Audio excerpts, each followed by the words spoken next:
ulitin ko lang yung sa record kasi may mga nakita naman kami mga staff doon na 'di ba karaniwan yan, may stenographer yan o may nagre-record yan Opo. para may gumagawa Tama po, ng ito po transcript. So yung buong hearing na Ito po yon yun.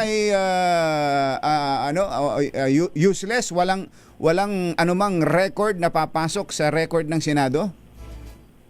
Wala po kasi nga po wala yung mga member ng Blue Ribbon Secretariat, yung mga stenographer, recorder, wala po eh. Yung magvi-video, wala ho eh.